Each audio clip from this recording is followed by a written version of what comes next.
Alright, hello guys, and welcome to the rebuild of the Poison Stamina Nightblade damage over time build that I had put out in the Morrowind patch for you guys. This is rebuilt for the Summerset patch, and it is a lot better. I mean, like a lot of builds coming into this Summerset patch, the addition of opening up an extra slot by two-handed weapons counting as two skills is going to unlock a lot of buildcraft options for any build that doesn't run strictly dual wield and sword and board. So that's pretty sweet. We've got some great changes to this build. To go over the changes that I made on this build compared to the previous spec, we have better sustain, we have much better health regen and healing power, we have better outgoing damage overall, and a little bit less penetration and crit than we did before. So the build in general, I think, has seen a big improvement. It's maintained the same amount of damage that we had in the previous patch, but we've added more healing power and more sustain to it via going for a heavy regeneration spec on it.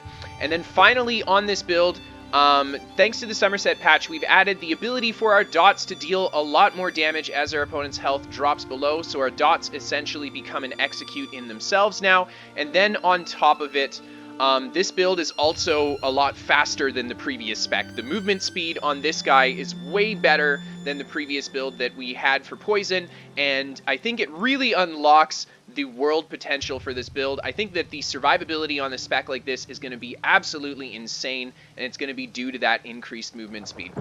Anyhow, guys, let's jump into the build and let's check it out. So taking a look at our stat page here, we are a Khajiit Nightblade. Now, I think Khajiit is uniquely the best race for this build because it is a stamina / health recovery focused spec. That being said, Wood Elf is also going to be a good option, or if you want to go for Redguard for sustain in the max stat is also a good option too. But I think Khajiit all around is going to be your best bet, and that's simply because of not only are you going to get the regen from it, but you get that critical damage bonus. And because this is a damage over time build, if you're in cloak and that crit damage bonus is up, it's going to deal the extra damage while you're invisible. So it essentially just increases your damage while you're on the defensive just by picking Khajiit. So kind of a neat little tidbit there. Anyhow, taking a look at the max stats, you can see that we do not have a lot of max stat on this build. It does not sport huge max stats, and that's okay. It's not supposed to. We've got just about 13k magicka. You need to have around this much magicka to have enough magicka to effectively use your magicka skills. If you have less than 10k magicka, you often will end up not being able to cast more than 2 cloaks in a row, and that can be super deadly. Even if you have good regen, just being unable to cast those abilities back to back can be a huge problem. So the max health is coming in at 21k in PvP. This is pretty bare bones for medium armor. You don't want to go much lower than 21k on a medium armor build. So the max health is definitely not a strong suit of this build, but we kind of make up for it by having pretty good healing power as well as a nice chunk of health recovery on this build as well.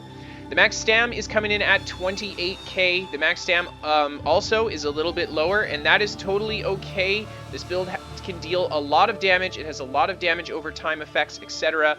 And having the lower max stam is just part of that. Anyway, oh, sorry. It deals a lot of damage. So the reason that we have the lower max stam is simply because we've invested a lot into those sets that will increase our dot damage and give us more dots, etc. So taking a look at our sustains, they are really fantastic. We're actually going to buff up with the potion as well, so you can see the sustains fully buffed.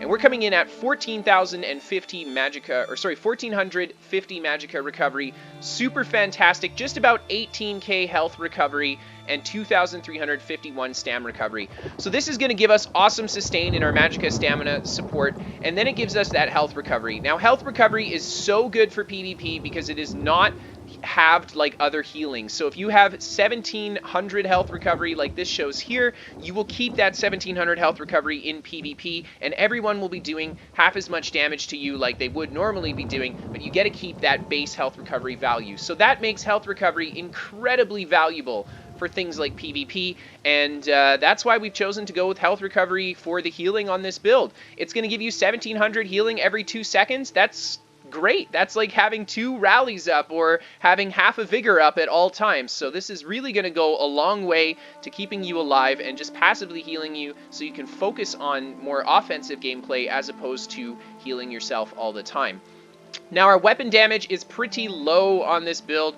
We're coming in at 2,800 weapon damage on our dual wield bar. So not the biggest weapon damage on this spec. And when we buff up with our weapon damage enchant, we actually go up to, in our cloak, we'll go up to around 3,500 weapon damage. And then we do have the infused bow as well. So fully buffed on this spec, we go up to around 4,100 weapon damage on the build.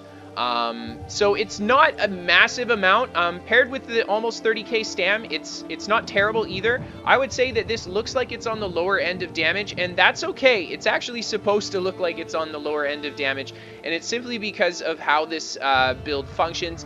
And because we have so many damage over time effects, and a large amount of our damage is going to be coming from penetration as opposed to having a high amount of weapon damage. So that's kind of why our weapon damage value will look a little bit lower. Don't let it fool you. This build will deal a lot of damage still, regardless of this lower value here. Taking a look at our physical and spell resistance, we are pretty standard physical spell resist, coming in buffed at just around 18k for both, and then 1900 crit resist as well. So this is very standard medium armor resists. You want to aim for that 18k mark, and then the 2k crit resist is kind of the bare minimum you want to be running in medium armor for PvP. For the Mundus that we're running, we have the Steed Mundus. Now, this was an interesting choice. I had a discussion with a friend of mine about the Steed Mundus just being a crap Mundus and how you would never use it on any build. Well, this is actually a build where I thought the Steed Mundus would be a great option to use, and I think it really was. A big reason why I went for the Steed Mundus here was because of the addition of the swifty traits. So stacking this with some swifty trait allows us to get that movement speed. And then the second reason is because this build really needs the health recovery. The health recovery is an important part of this spec, and I felt like the Steed Mundus was a unique and good choice because it can utilize that health recovery, and we kind of get that movement speed for free on top of it. For the drink that we're running, we have all primary stat recovery drink, and this is in our bag here, the Lusty Argonian Made Matza.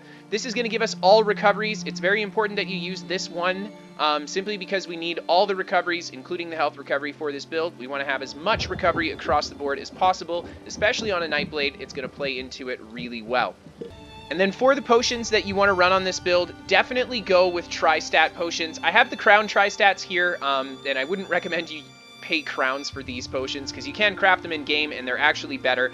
This is just what I had on the PTS, but these potions are great because they're going to give you the 20% bonus to all of your recoveries. Super fantastic, and this buff is going to last with a normal tri-stat potion for 50 seconds, so you will always have all your major recovery buffs up, and that's just going to play really big into the regen of this spec. So the regen plus the tri-stat potions gives you a pretty incredible amount of healing on this build and a pretty incredible amount of sustain. Alright guys, so let's take a look at the gear changes that we've made for the build. So to start with, we are still rocking Valken Scoria. For any damage over time build for PvP, I think Valken Scoria is uniquely the best option because it's just going to deal that big chunk of bonus damage on top of your dots, and that's what you want to see from your dots, is to have them really melt people away. So yeah, Valken Scoria will play into that. Really great for a dot build. The One Piece max health is also awesome because we are kind of lacking for max health on this build, so the One Piece max health will play into that as well. The next set of gear that we're running is actually Bone Pirate, and I didn't want to use Bone Pirate on this build. I actually really wanted to go for Willow's Path, but when it came down to it, I had to pick Bone Pirate because we would just be lacking too much max stamina and too much stamina recovery if we went for the Willow's Path. And we'd just have too much sustain then, honestly. I'd be giving up too much max stat for sustain, and it would be too lopsided. So I went with Bone Pirate for this set that we run in our gear here. And Bone Pirate's going to be great because it gives us that max stat that this build is really lacking. On top of it, it's going to give us that stamina recovery, which is just going to play into that crazy sustain that we have. For the next set that we're rocking, on the bow bar, we have a 5-piece Sheer Venom, same as the old build. This is going to be a great set, max stam, weapon damage, weapon damage. When you deal damage with an execute ability, it deals 11k poison damage over 6 seconds on a 6-second cooldown. So this is with your poison injection that this will proc, and yeah, it pretty much doubles the damage of your poison injection minus the crit potential because the proc will not crit. So you get a lot of extra damage out of this set, and the fact that it's 2 separate dots is nice because it's going to be more negative effects for your opponent to purge if that's how they're going to try to counter your dot spec.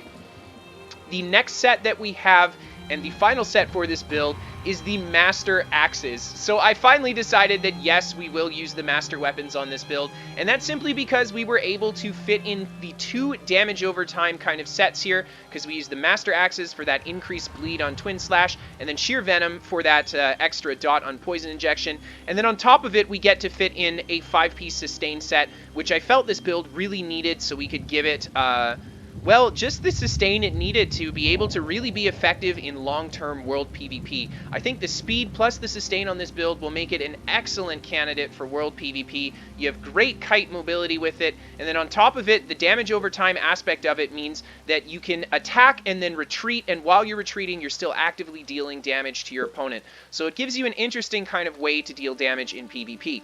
Anyway, back to this set. It is going to increase the damage that Twin Slashes deals by 1,500 each tick. The Twin Slashes tooltip on this build is just around 10k, and that's over 9 seconds, so that'll tick every 2 seconds. So we're looking at 5 ticks on that, 1,500 bonus damage per tick, times by 5 is 7,500 extra damage added to the tooltip on the Blood Craze here. So this is really fantastic. This also has no cooldown, so all of your outgoing Twin Slashes that you do to everybody will have the increased damage over time on them.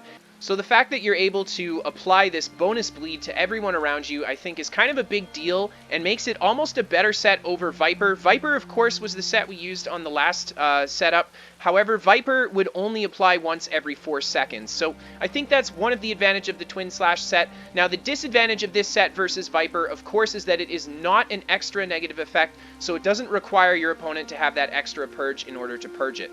However, I still think that the Master Axes are the best bet here. So, as you can see, for the poison, we have gone with the damage health poison on our axe bar. I opted out of using the poison on the bow bar because, like you can see, we went for infused on the bow bar, and this is just going to make sure that we have that raw damage as well as that extra, those extra damage over time effects from the poison as well. So this is a good combination, I think, for buffs here because you simply get everything from it. You get the poison damage and you get the weapon damage buff. For the weapons here, we've gone with Nirnhoned on the main weapon and Sharpened on the axe. I've opted out of using any precise on this build. I decided to drop crit simply because crit was not a huge part of the spec. I mean, we have a pretty decent amount of base crit for this build, but we're not running the crit buff, and quite a few of our abilities don't have the ability to crit anyway, so we decided to go no to crit and go for Sharpened for that reason. Sharpened's going to increase all my outgoing damage from my poisons. It's going to increase it from my damage over time sets, from my Valken Scoria. Sharpened's just going to be great for everything.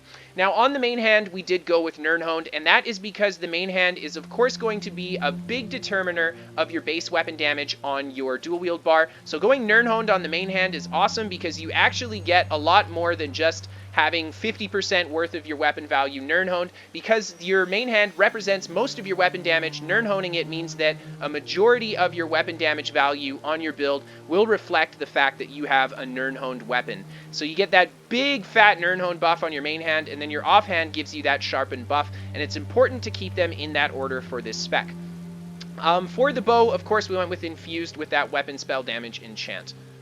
On the jewelry, guys, we went with something a little bit different from the original spec, and that is, of course, because we are in the Summerset patch. The first piece we went with was Swift, and Swift was a choice because we did want that movement speed. That's going to pair with our Steed Mundus as well, so between the two, we get a 15% movement speed bonus, so we technically get half the Swifty traits of our jewelry that we would normally have had. For the next two pieces, I went with Bloodthirsty, and this is because we're playing a damage over time spec that doesn't really run and execute. So Bloodthirsty, of course, is going to be big because you're going to get a huge damage bonus when their health drops because you're a dot-based build. So anytime their health is below 25%, all of your dots will be dealing 10% extra damage. Actually, they'll actually be dealing 20% extra damage because we're running the 2 Bloodthirsty here. So that gives us all of our dots, including the Poison Injection, which is already an execute dot, gives them the bonus damage, so turning everything into essentially an execute. For the enchants on the jewelry, we went with full weapon damage, guys. You want to go full weapon damage because, well, you need it. We have lots of sustain on this build. This is where some of that damage is going to come from on the jewelry. For the gear, we have gone with full tri-stat Hacky Joe glyphs. You want to go tri-stat glyphs, I think, because you need the max health and you need the max magicka for this build. Now, if you can't afford the Hacky Joe glyphs, that's all right. Just put them on the big pieces as you can get them, and then the little pieces you can just leave max stam for now, and of course upgrade them as you go if you'd like. For the traits on the gear, we have gone with 2 pieces of well-fitted, 2 pieces of impenetrable. And the well-fitted impenetrable combo is great for medium armor simply because the well-fitted is going to allow us to roll and sprint more. Great for medium armor. Impen's going to reduce the incoming crit damage we take. And then finally, we have 3 pieces of invigorating on. And that is because, of course, we are playing the Stamina Nightblade, who really gets a lot of bonuses to their recoveries easily, and then we're running the tri-stat potion as well, and that all plays into buffing the base 11 recoveries that we get for the invigorating here. So we went with the 3 invig because, of course, we also get to utilize every single piece of recovery coming from it. We need all of it, the health, magicka, and stamina, so it's great for this build. Alright guys, so let's take a look at the skills that we're running on this build. To begin with, we're going to start on the bow bar. So the first ability we have is Poison Injection. This is going to be one of our primary damage over time abilities. Like the Poison build, we only have 2 damage over time abilities on this spec that are actually like dots we put on our target, but between those 2 skills we can put 6 damage over time effects on our target, as well as the Valkynscoria procs on top. So that is something that I did want to mention, is that it does not take a lot of rotation for you to fully dot up a target on this spec. So Poison Injection is the first one that we have. This is nice because it's an execute as well. As their health drops below 50%, it'll deal more and more damage, and it'll deal even more damage because we are running Bloodthirsty as well. Poison Injection, of course, is going to proc Sheer Venom too, so it makes this ability a double dot, which is really nice. The next skill that we have is Lethal Arrow. It has a pretty decent 10k tooltip, but we are not using this ability for its burst. We do have decent burst on this spec, but it is not fantastic by any means. The big reason that we have Lethal Arrow is for that Major Defile, reducing the enemy's healing and health recovery by 30%. This is super fantastic for a damage over time spec. Major Defile is one of the best debuffs that you can throw out there because it's just going to make all your dots more effective because your opponent will not be able to heal them away as easily. The next ability that we have is Resolving Vigor. This is going to be the primary heal for this build. We got a pretty impressive, almost 12k tooltip, so it's not so super bad. If we buff up fully, we get to around a 14-15k tooltip on it, plus the 2k health recovery, nearly 2k health recovery that we get on this build. Quite a lot of healing power coming from this, and this is a really nice heal paired with the health recovery because between the two, we get so much health back when it goes ticking off that we can focus almost purely on going back to offensive gameplay and not having to continuously heal ourselves. For the next skill that we have Concealed Weapon. That's right, ladies and gentlemen, this is not a mistake. This is here for a reason, and, well, 2 reasons actually. The first reason is that this is going to be our primary stun that is not an ultimate, and it's simply because attacking from stealth will stun the opponent and set them off balance for 5 seconds. That off balance is, in our champion points, we have a passive that will allow us to do 10% bonus damage to an off balance target. This is a super easy way for us to set our opponents off balance right off the stun, and it is 5 seconds of off balance, which is kind of nice because you can follow it up right away with another stun, and you can keep them in a nice off balance chain. The second reason why we have this ability here is for that movement speed bonus. We are running 1 Swifty as well as the Steed Mundus, so that mixed with the 25% stealth movement speed means that we have a very, very fast cloak movement speed on this build. The cloak movement speed is arguably as fast as the sprint on this spec. Here you can see the sprint there and then the cloak movement speed. So very, very, very fast cloak movement speed. And this is just going to play big time into that world survivability on this spec. I think that a build like this that has that kind of fast movement speed paired with something like Shade and the good healing power and good regen, you will be able to potentially play this build in open world PvP and never die as long as you don't make any crazy mistakes or find yourself unluckily zerged. So there you go. This is going to be fantastic for the survivability and crazy for open world PvP, I think, just this movement speed paired with the Swifty. The next ability that we have is Shadowy Disguise. This, of course, is access to our invisibility. The fact that it gives us a guaranteed crit coming out of stealth is not really super great because we're not playing a super big burst build, so we can't really utilize that crit that well. However, we do need the stealth, so that is why we have gone with the Shadowy Disguise morph. For the ultimate on our bow bar, we have gone with Incapacitating Strike. This is not here for the burst damage that it deals. You can see it does not have a super great tooltip on this spec. This is simply here because of the stun that it does, the major defile that it gives, and the fact that it increases the damage that we deal against a target by 20% for 6 seconds after we use it on them. This is going to be super fantastic for this build because all your dots will deal bonus damage for 6 seconds after you use this ability on them. It has a super cheap cost, so you can use it as sort of a primary stun if you don't want to go for that off-balance stun, or if it's too tough to get the off-balance stun on your target. Regarding a dot build, I think Incap is one of the best ultimates that you can run on it, and it's simply because of that mix of all the effects that it gives you, that increased damage, the major defile, the stun, and just that flat damage too. Not super great on this build, but still it's going to play into the outgoing damage that we have. Taking a look at our dual wield bar, the first ability that we have is Flying Blade. This is here because it is a bit of a distance spike ability, but mostly because it gives us access to Major Brutality, which we do not have on this build.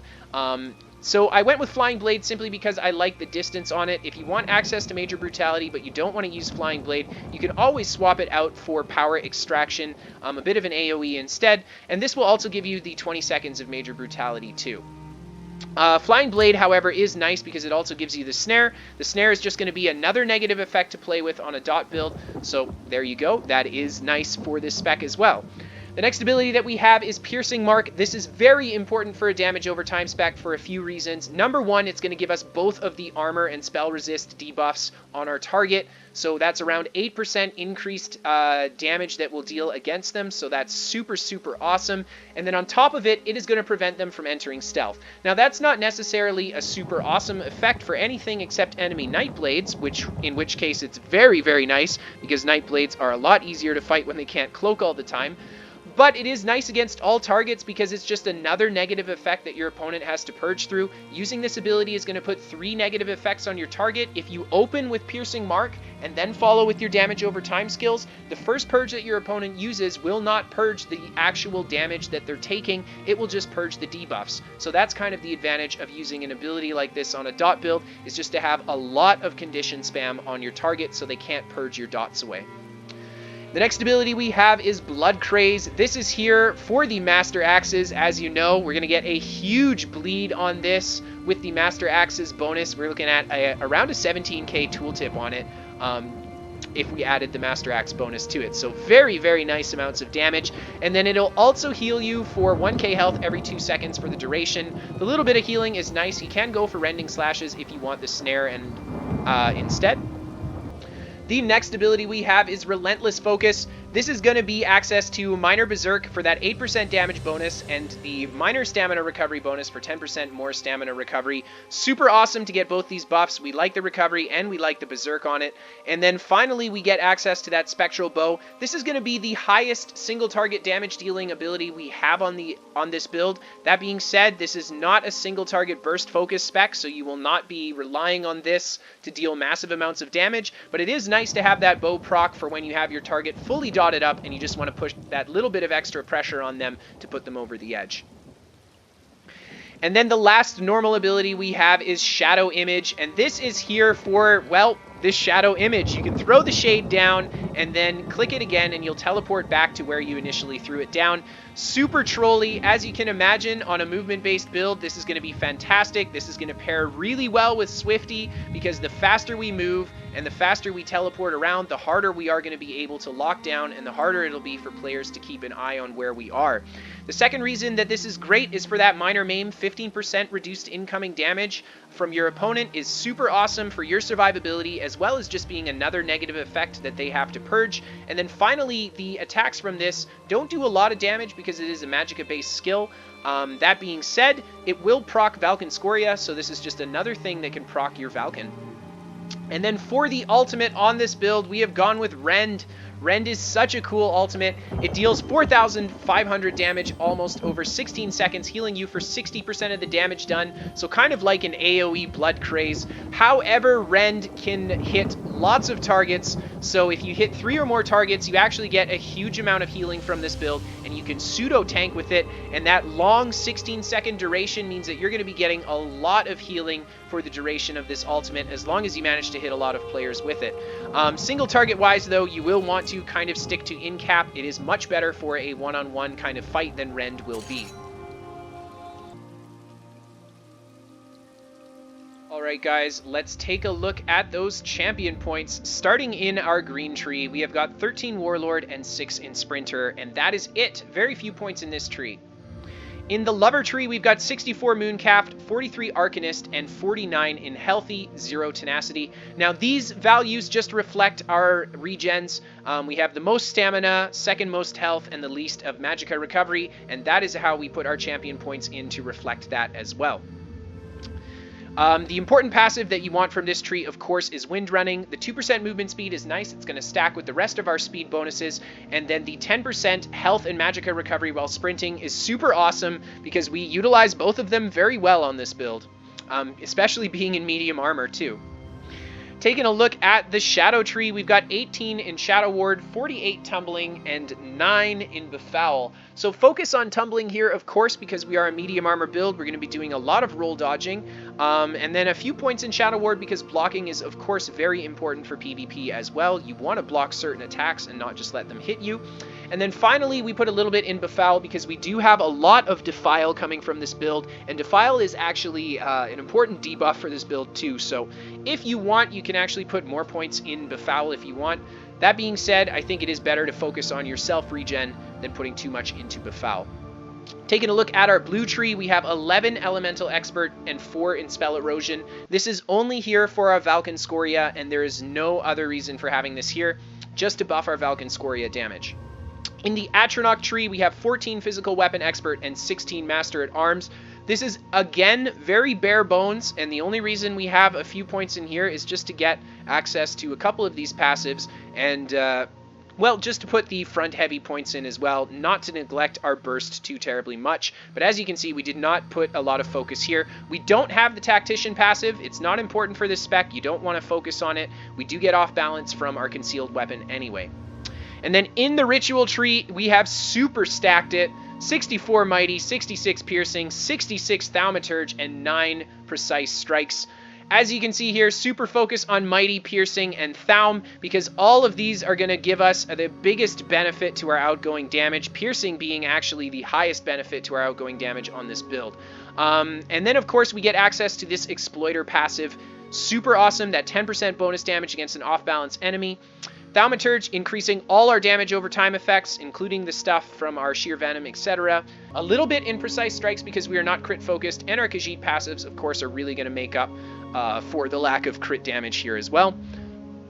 And then finally, we do have that Last Stand passive too. The Last Stand passive is actually really nice. This build has a ton of regen, and it has a fairly low health pool, so you will find yourself often falling below 20% health throughout the course of regular world PvP, and this Last Stand passive is just going to give you a huge influx of ult, which could potentially save your bacon because we have 2 very good ults that can be used offensively and defensively on this build.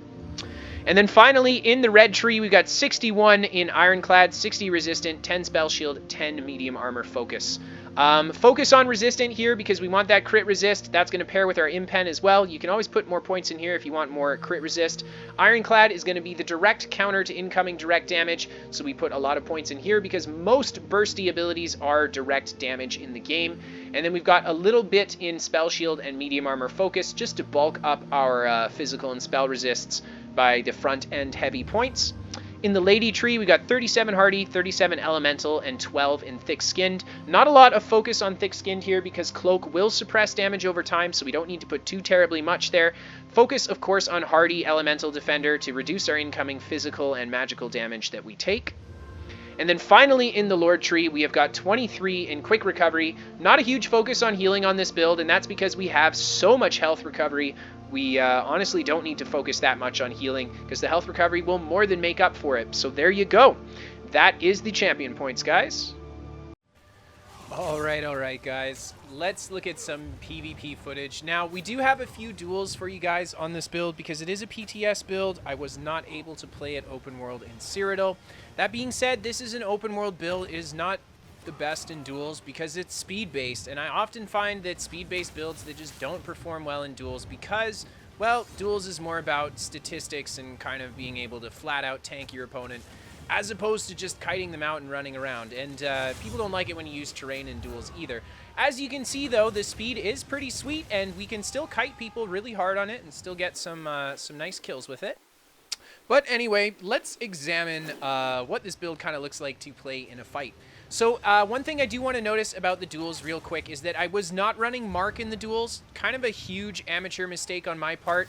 And you see big time me struggle against just putting enough pressure into this Templar. And a big reason why I'm struggling to put pressure into him is because, well, number one, he's playing very well. And he's going to counter my dots really well with his purge. As you can see, he's actively purging. And the lack of Mark just kind of cripples me because I'm not able to prevent his purge from being as effective as it is. So having Mark here, I think, would have helped a lot in this fight. That being said, though, I had a really good fight with this Templar.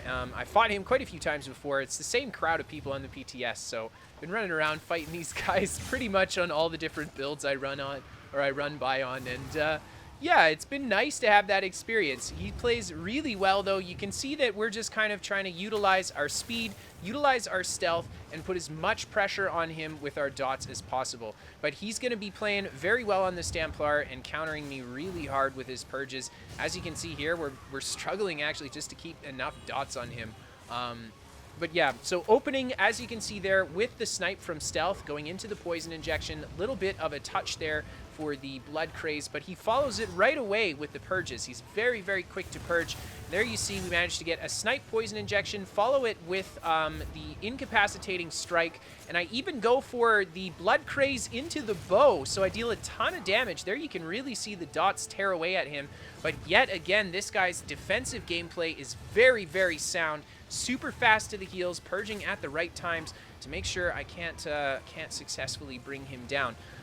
So we're right back at it again, and there's a good Dawnbreaker there. I think what ended up happening, the damage on that Dawnbreaker didn't register. I think he ended up just desyncing me just a little bit. I did block the Dawnbreaker, so it wouldn't be a huge health desync, but, you know, that happens.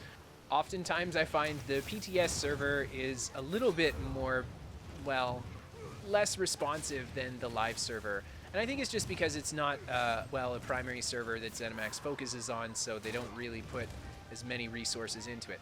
That being said, though, it is really nice to come onto the PTS and duel these guys. And here you see, again, we go for that in-cap combo, as he also, I think, was going to go for a little bit of aggression with the bow there.